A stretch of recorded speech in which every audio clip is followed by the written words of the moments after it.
اعوذ باللہ من الشیطان الرجیم بسم اللہ الرحمن الرحیم رب اشرح لی صدری ویسر لی امری واحلل عقدۃ من لسانی یفقہوا قولی۔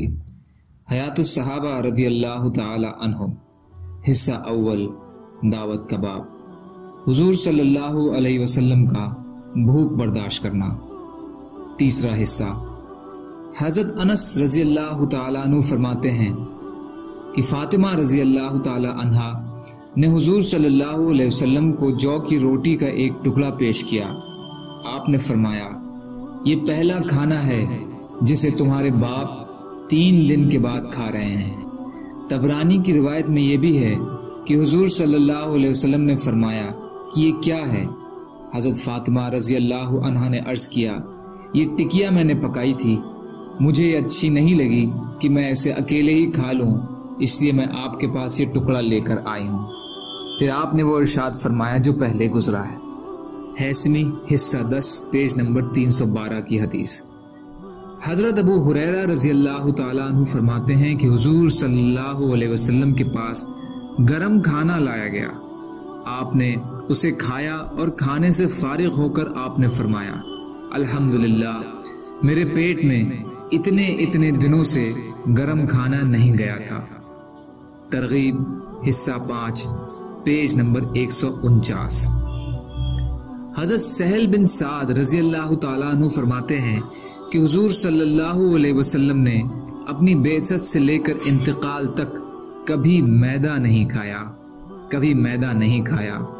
حضرت سہل سے پوچھا گیا کہ حضور صلی اللہ علیہ وسلم کے زمانے میں آپ لوگوں کے پاس چھلنی ہوتی تھی؟ تو انہوں نے کہا کہ حضور صلی اللہ علیہ وسلم نے اپنی بعثت سے لے کر انتقال تک کبھی چھلنی دیکھی تک نہیں۔ تو ان سے پوچھا گیا کہ آپ لوگ جو کا آٹا بغیر چھانے کیسے کھا لیتے تھے؟ انہوں نے کہا کہ ہم جو کو پیس کر اس پر پھونک مارتے تھے، جو اڑنا ہوتا تھا وہ اڑ جاتا تھا، باقی ہم گوندھ لیا کرتے تھے۔ ترغیب حصہ 5 پیج نمبر 153۔ حضرت عائشہ رضی اللہ تعالی عنہا فرماتی ہیں کہ حضور صلی اللہ علیہ وسلم کے دسترخوان پر تھوڑی بہت جو کی روٹی نہیں بچتی تھی۔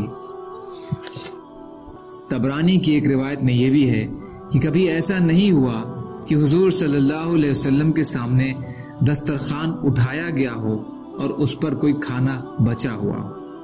ترغیب حصہ 5 پیج نمبر 151۔ حضرت ابو طلحہ رضی اللہ تعالیٰ عنہ فرماتے ہیں کہ حضور صلی اللہ علیہ وسلم سے بھوک کی شکایت کی اور بھوک کی وجہ سے ہم لوگوں نے اپنے پیٹ پر ایک پتھر باندھ رکھا تھا۔ ہم نے کپڑا ہٹا کر اپنا پیٹ دکھایا تو ہر ایک کے پیٹ پر ایک پتھر بندھا ہوا تھا۔ حضور صلی اللہ علیہ وسلم نے اپنے مبارک پیٹ سے کپڑا ہٹایا تو آپ کے پیٹ پر 2 پتھر بندھے ہوئے تھے۔ ترغیب حصہ 5 پیج نمبر 156 کی حدیث۔ حضرت ابن بجیر رضی اللہ تعالیٰ عنہ فرماتے ہیں کہ ایک دن حضور صلی اللہ علیہ وسلم کو سخت بھوک لگی۔ حضور صلی اللہ علیہ وسلم نے ایک پتھر اٹھا کر اپنے پیٹ پر باندھ لیا۔ پھر آپ نے فرمایا، غور سے سنو، بہت سے لوگ دنیا میں خوب کھانا کھا رہے ہیں، اچھی زندگی گزار رہے ہیں، لیکن یہ لوگ قیامت کے دن بھوکے اور ننگے ہوں گے۔ غور سے سنو، بہت سے لوگ دنیا میں اپنی خواہشوں پر چل کر ظاہر میں اپنا اکرام کر رہے ہیں، لیکن حقیقت میں وہ اپنی توہین کر رہے ہیں کہ قیامت کے دن وہ رسوا اور ذلیل ہوں گے۔ غور سے سنو، بہت سے لوگ دنیا میں اللہ کے حکموں پر چل کر ظاہر میں اپنی توہین کر رہے ہیں، لیکن حقیقت میں وہ اپنا اکرام کر رہے ہیں کہ قیامت کے دن ان کو راحت اور عزت ملے گی۔ ترغیب حصہ 3 پیج نمبر 422۔ اصابہ حصہ 2 پیج نمبر 486۔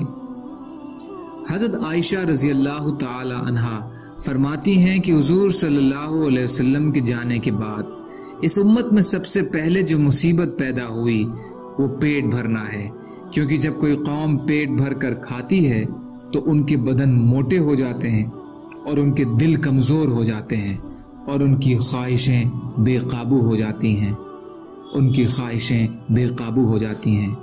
ترغیب حصہ 3 پیج نمبر 420۔ سبحان اللہ و بحمدہ، سبحانک اللہم و بحمدک، اشہد ان لا الہ الا انت، استغفرک و اتوب الیک۔ سبحان ربک رب العزت عما یصفون وسلام علی المرسلین والحمد للہ رب العالمین برحمتک یا ارحم الراحمین۔ لا الہ الا اللہ محمد رسول اللہ۔